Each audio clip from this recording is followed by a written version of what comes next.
और वोट की आप वैल्यू नहीं समझ रहे। वो तो कहते थे ये जो वोट है जो आपकी बेटी है, काशीराम साहब कहते थे जिस तरीके से आपकी बेटी की तरफ कोई गलत नज़र डालता है कोई भी गलत आदमी, तो आपका खून खौलता है।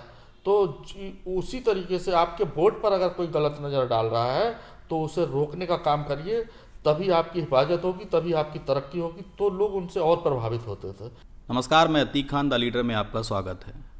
आज हमारे साथ मौजूद हैं सुभाष चौधरी जी, जो काशीराम जी के साथ लंबे समय तक काम किए हैं। काशीराम जी बहुजन आंदोलन के उन्हें जनक कह सकते हैं, एक दिशा और दशा देने वाले नेता रहे हैं और उनकी शख्सियत से हर कोई वाकिफ़ है। वो बहुजन समाज पार्टी के संस्थापक भी हैं। 15 मार्च 1934 को उनका जन्म हुआ था। भारतीय राजनीति में अगर हम काशीराम जी को देखते हैं तो डॉक्टर भीमराव अंबेडकर के बाद वो एक ऐसा चेहरा हमें नज़र आते हैं जिनका दलित समाज है उस पर बहुत गहरा प्रभाव पड़ा, बहुत गहरी छाप छोड़ी उन्होंने। चूँकि सुभाष जी ने काशीराम जी के साथ में करीब से उन्हें देखा, उनकी राजनीति को समझा, उनके काम के अंदाज को देखा है, तो हम उनके बारे में वो कैसे लोगों से मिलते थे, कैसे घुलते थे, या किस तरह से वो अपनी छाप, इतनी मजबूत छाप समाज पर छोड़ पाएँ, जानने की कोशिश करेंगे। सुभाष जी, आपका स्वागत है। तो हम जानना चाहेंगे कि काशीराम जी का समाज पर जो जो इतना गहरा असर हम देखते हैं, वो क्या उसका कारण था, कैसे आप उनका।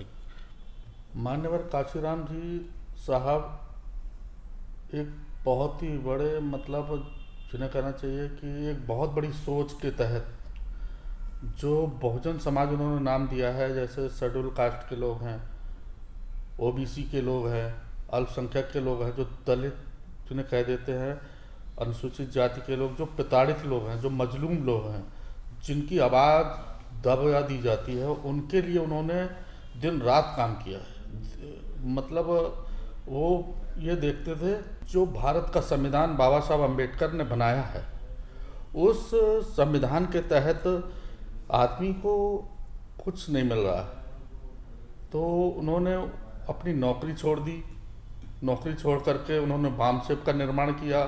बरेली में काफ़ी समय तक यहाँ कटरा चांद खां में शराब की भट्टी थी, तो उन्होंने यहाँ शराब की भट्टी में जो दलित समाज के लोग, मजदूर वर्ग के लोग रहते, उनके बीच में वो शराब की भट्टी को हटाने में उनकी अहम भूमिका रही। उनके साथ काफ़ी लोग रहे, उस आंदोलन को लंबे समय तक चलाया।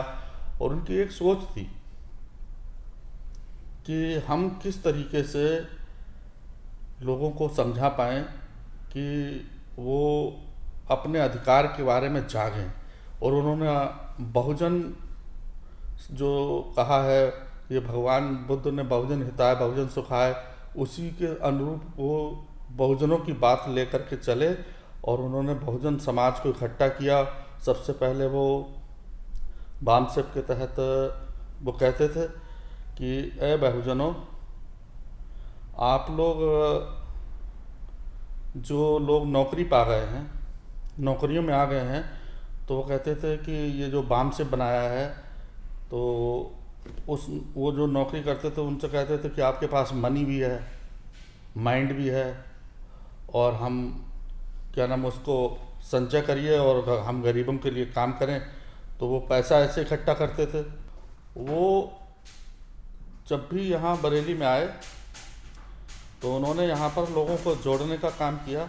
मुरादाबाद में साहब ने कहा कि वहाँ पहुँचिए आप लोग जो भी हैं पार्टी में। तो हम BR प्रसाद जी के मंडल अध्यक्ष वो हो गए थे, तो उनके साथ में मुरादाबाद गए और काफ़ी लोग थे। तो वहाँ पहुँचे तो वहाँ पहली बार मैंने मायावती जी को, बहन जी को देखा।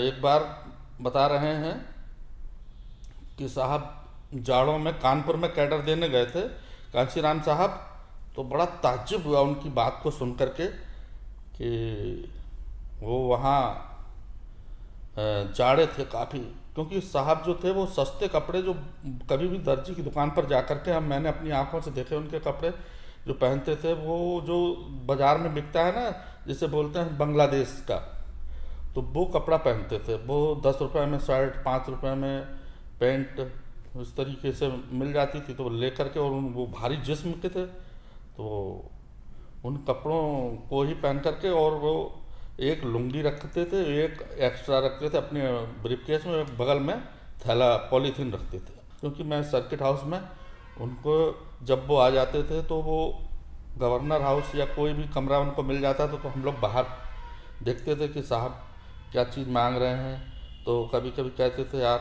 वो छोटा वाला 1 रुपये वाला साबुन ले आ दो, काम चल जाएगा।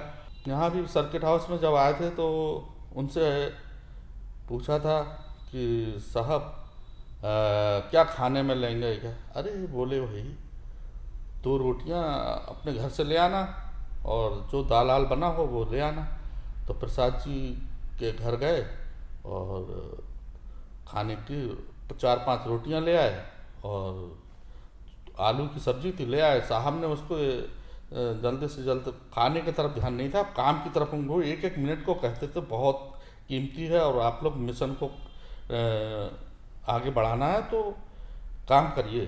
ठंड के समय वो अपने 3 साथियों के साथ बुला करके बोले भैया ऐसा है कि यार इतनी ठंड हो रही है। वहाँ का जिलाध्यक्ष भी था तो बहुत गरीब लोग हुआ करते थे जिलाध्यक्ष वगैरह। तो बोले ऐसा है यार हमको ऊपर नीचे वाला वो दिलाओ तो ठंड से बचाव हो। तो वो एक कानपुर में मार्केट है परेड पर, तो वहाँ 11 बजे करीब जाड़ा था तो पहुँचे दुकान के काउंटर पर। दुकान वाला आया और बड़े उससे उसने वेलकम किया, आइए सर, और उसने काफ़ी सूट दिखाए। तो काशीराम साहब ने जब उससे पूछा कि भैया ये वाला ठीक है, कितना रेट लगे है, तो उसने उस समय के दौर में बताया था 1200 रुपये। ये 87-88 की बात है। तब आप समझिए कि 1200 रुपये की कीमत का। तभी वो बोले अरे मेरे तो जेब में भाई 5 रुपये हैं और ये इतना वाला। बोले आपने तो हमको बेवजह में परेशान कर दिया और आप कहाँ, मतलब तब भी उसने कहा कि सॉरी सर, वो पर्सनालिटी को देख करके वो था कि 3 लोग इनके साथ हैं और चौथे ये है, कोई ना कोई है तो अधिकारी वगैरह जैसा कुछ। तो उन्होंने कहा अच्छा एक बात बताओ, अगर हमें ये सूट लेना है 5 रुपये में, कहाँ से? बोले आप ऐसा करिए भैरव घाट है यहाँ। तो बोले भैरव घाट क्या होता है? बोले वहाँ मुर्दे फूकते हैं, तो वहाँ चले जाएं आप, आपको सस्ते में 5 रुपये में भी मिल सकता है ऐसा ही सूट। तो बोले अच्छा ये कहाँ है?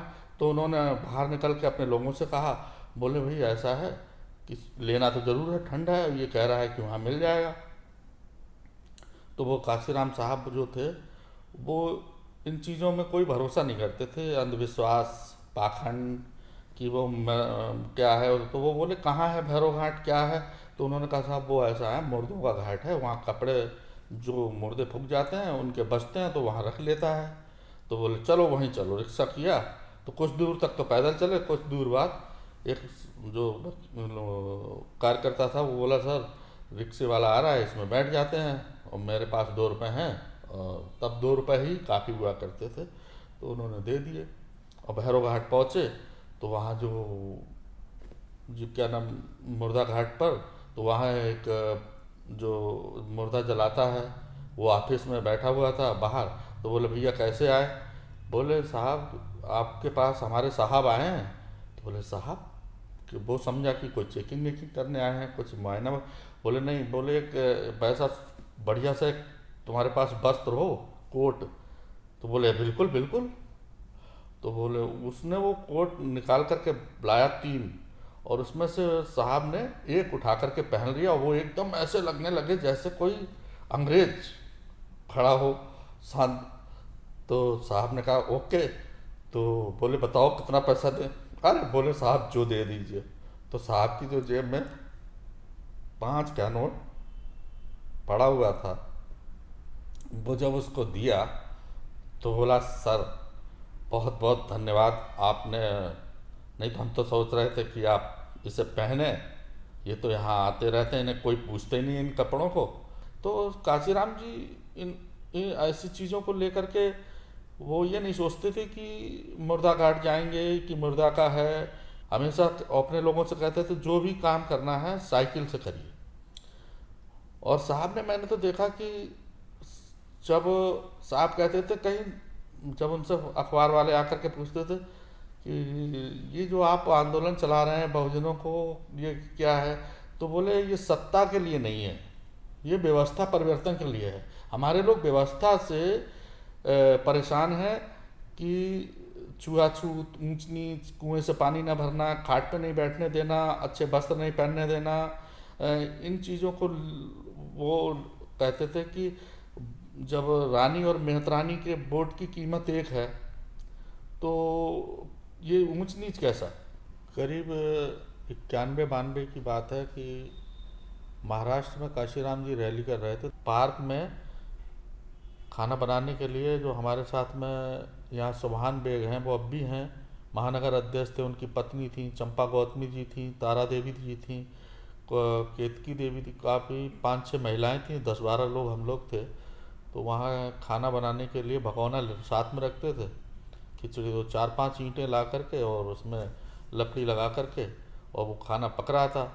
तो वो इस तरीके का हम लोग जब पार्क में कर रहे थे तो वहाँ की पुलिस ने आकर के सब रेन बैन कर दिया, सब फैला दिया कि ये तुम लोग गंदगी कैसे फैला रहे हो, ये सब मारपीट कर दी।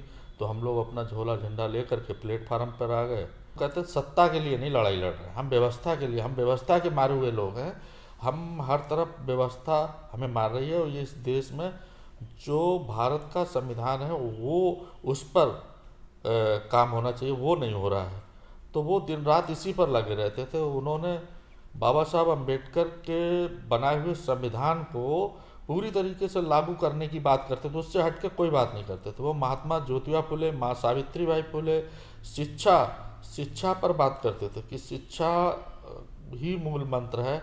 हमारे लोग शिक्षित हो और आगे बढ़ें और बहुजन समाज एक हो। वो कहा करते थे जाति तोड़ो, समाज को जोड़ो, एक बन जाओ, बहुजनों एक हो जाओ।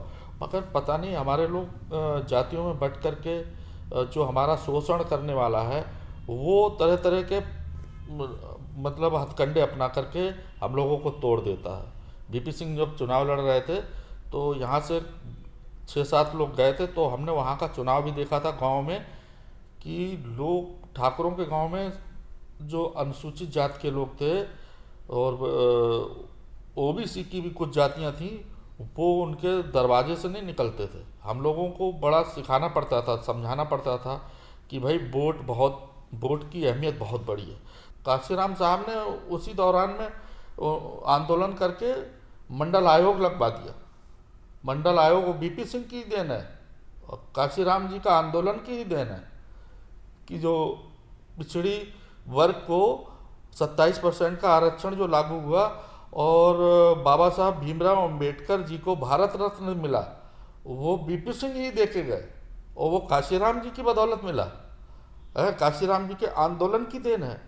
अच्छा, इस जो पूरा प्रभाव जो उनका लोगों के ऊपर था, जनता के ऊपर, मतलब क्या, मतलब उनका जुड़ाव किस तरीके से लोगों से मिलते थे, क्या उनका अंदाज था जो आज की राजनीति में हम लोग वो नहीं कहते देख थे पाते? कि आपके वोट की जो वैल्यू है उसे समझो और वोट की वैल्यू से आपको इज्जत मिलेगी, नौकरी मिलेगी, शिक्षा मिलेगी। ये विकास के ही तो नाम पर आपके वोट देते हैं और वोट की आप वैल्यू नहीं समझ रहे। वो तो कहते थे ये जो वोट है जो आपकी बेटी है, काशीराम साहब कहते थे जिस तरीके से आपकी बेटी की तरफ कोई गलत नज़र डालता है कोई भी गलत आदमी, तो आपका खून खौलता है। तो उसी तरीके से आपके वोट पर अगर कोई गलत नज़र डाल रहा है तो उसे रोकने का काम करिए, तभी आपकी हिफाजत होगी, तभी आपकी तरक्की होगी। तो लोग उनसे और प्रभावित होते थे। वो वोट को बहुत महत्व देते थे। वोट के बारे में वो तरह तरह के बताते थे कि ये वोट से ही आपकी ज़िंदगी और आपके बच्चों की ज़िंदगी अच्छी होगी, तभी देश तरक्की करेगा और आप आगे बढ़ेंगे, आपको अधिकार मिलेंगे। नहीं तो आप वोट को हल्के में ले रहे हैं, यही आपकी सबसे बड़ी कमजोरी होगी। तो ये काशीराम ने वोट को बहुत महत्व दिया। तो मैं तो यही कहूँगा कि काशीराम साहब आज नहीं है तो उससे एक बहुत ही बड़ा, मतलब जिसे कहना चाहिए हमारा भविष्य जो है भटक सा रहा। कोई मजबूत नेता ऐसा नहीं है तो वो अभी मीडिया जो है वो उनको हाईलाइट नहीं कर रही। बहन मायावती जी हैं, वो जब से साहब नहीं है तब से उन्होंने एक और नारा नया दिया है, सर्वजन हिताय सर्वजन सुखाय। तो वो सर्वजन हिताय ही नहीं समझ में आ रहा है कि किसके लिए वो कह रही हैं।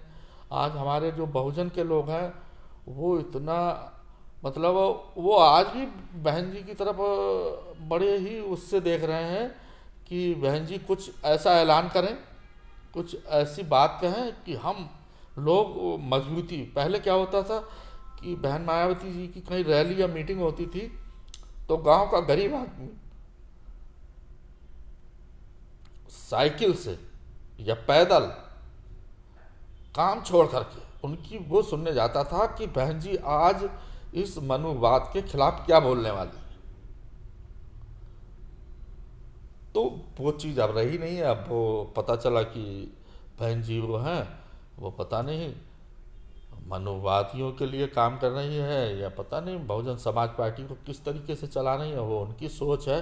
मगर बहन जी एक नेता हैं। मगर जब तक काशीराम साहब थे तो उनसे हमें भी बहुत लगाव था। मगर अब